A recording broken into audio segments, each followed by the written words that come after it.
देखिए, मैं पहले तो एक ज़िम्मेदार नागरिक होने के नाते और एक राजनीतिक दल का अध्यक्ष होने के नाते गुरुग्राम की जनता को बधाई देना चाहूँगा कि आपको अब गुरुग्राम का जो रेलवे स्टेशन है उसका विस्तारीकरण होते दिखेगा।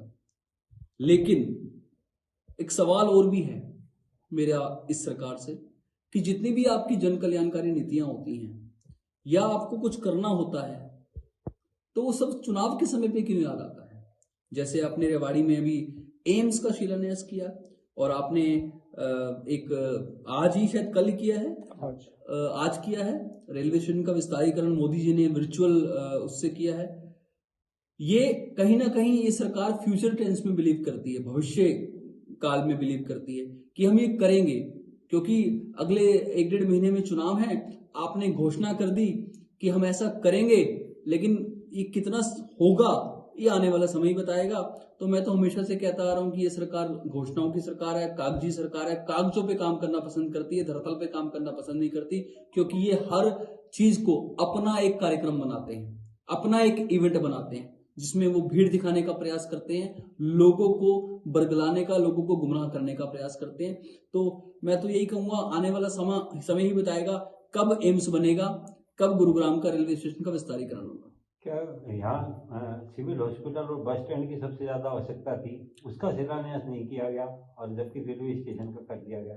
देखिए, दो चीज अभी जो हुई हैं ये ये केंद्र सरकार के अंतर्गत होने वाली चीजें हुई हैं, लेकिन सवाल हमारी हरियाणा सरकार से है, खट्टर साहब से है, गुरुग्राम के विधायक माननीय सुधीर सिंगला जी से है, यहाँ के सांसद साहब से है कि जो गुरुग्राम में रिक्वायरमेंट थी सिविल अस्पताल की, आपने उसको पार्किंग बना दिया। गुरुग्राम में रिक्वायरमेंट थी अच्छे बस स्टैंड की, वो अभी तक नहीं बना। गुरुग्राम में रिक्वायरमेंट है अच्छी सड़कों की, गुरुग्राम में रिक्वायरमेंट है अच्छे स्कूलों की, वो अभी तक नहीं हुआ।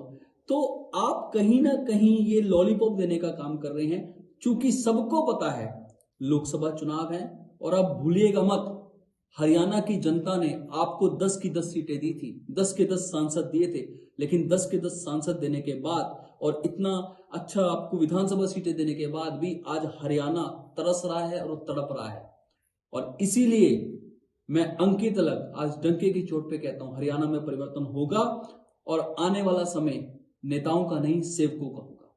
देखिए, मैं पहले तो एक जिम्मेदार नागरिक होने के नाते और एक राजनीतिक दल का अध्यक्ष होने के नाते गुरुग्राम की जनता को बधाई देना चाहूंगा कि आपको अब गुरुग्राम का जो रेलवे स्टेशन है उसका विस्तारीकरण होते दिखेगा। लेकिन एक सवाल और भी है मेरा इस सरकार से कि जितनी भी आपकी जन कल्याणकारी नीतियां होती हैं या आपको कुछ करना होता है तो वो सब चुनाव के समय पे क्यों याद आता है। जैसे आपने रेवाड़ी में अभी एम्स का शिलान्यास किया और आपने आज ही शायद कल किया है, आज किया है रेलवे स्टेशन का विस्तारीकरण मोदी जी ने वर्चुअल उससे किया है। ये कहीं ना कहीं ये सरकार फ्यूचर टेंस में बिलीव करती है, भविष्य काल में बिलीव करती है कि हम ये करेंगे क्योंकि अगले 1-1.5 महीने में चुनाव है। आपने घोषणा कर दी कि हम ऐसा करेंगे, लेकिन ये कितना होगा ये आने वाला समय ही बताएगा। तो मैं तो हमेशा से कहता आ रहा हूं कि ये सरकार घोषणाओं की सरकार है, कागजी सरकार है, कागजों पे काम करना पसंद करती है, धरातल पे काम करना पसंद नहीं करती, क्योंकि ये हर चीज को अपना एक कार्यक्रम बनाते हैं, अपना एक इवेंट बनाते हैं जिसमें वो भीड़ दिखाने का प्रयास करते हैं, लोगों को बरगलाने का, लोगों को गुमराह करने का प्रयास करते हैं। तो मैं तो यही कहूंगा आने वाला समय ही बताएगा कब एम्स बनेगा, कब गुरुग्राम का रेलवे स्टेशन का विस्तारीकरण होगा। क्या यहाँ सिविल हॉस्पिटल और बस स्टैंड की सबसे ज्यादा आवश्यकता थी, उसका शिलान्यास नहीं किया गया और जबकि रेलवे स्टेशन का कर दिया गया। देखिए, दो चीज अभी जो हुई हैं ये केंद्र सरकार के अंतर्गत होने वाली चीजें हुई हैं, लेकिन सवाल हमारी हरियाणा सरकार से है, खट्टर साहब से है, गुरुग्राम के विधायक माननीय सुधीर सिंगला जी से है, यहाँ के सांसद साहब से है कि जो गुरुग्राम में रिक्वायरमेंट थी सिविल अस्पताल की, आपने उसको पार्किंग बना दिया। गुरुग्राम में रिक्वायरमेंट थी अच्छे बस स्टैंड की, वो अभी तक नहीं बना। गुरुग्राम में रिक्वायरमेंट है अच्छी सड़कों की, गुरुग्राम में रिक्वायरमेंट है अच्छे स्कूलों की, वो अभी तक नहीं हुआ। तो आप कहीं ना कहीं ये लॉलीपॉप देने का काम कर रहे हैं, चूंकि सबको पता है लोकसभा चुनाव है।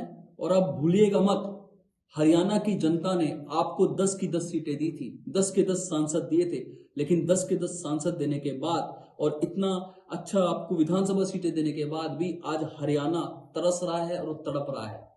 और इसीलिए मैं अंकित अलग आज डंके की चोट पे कहता हूं, हरियाणा में परिवर्तन होगा और आने वाला समय नेताओं का नहीं, सेवकों का।